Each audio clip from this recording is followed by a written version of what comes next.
ఇశ్రాయేలు ప్రజలు యెహోవాను విడిచిపెట్టి బాలు దేవుణ్ణి ఆరాధించడం ప్రారంభించారు. అప్పుడు దేవుని ప్రవక్త ఎలియా కర్మేలు పర్వతంపై ప్రజలందరినీ కూడబెట్టారు.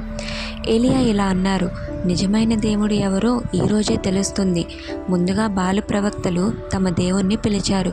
వారు గంటల తడబడి ప్రార్థించారు, కానీ ఎలాంటి సమాధానం రాలేదు. ఆ తర్వాత ఏలియా యెహోవా కొరకు బలిపీఠాన్ని సిద్ధం చేశారు. దానిపై బలి ఉంచి అగ్ని అంటుకోకుండా ఉండేందుకు నీళ్లను కూడా పోయించారు.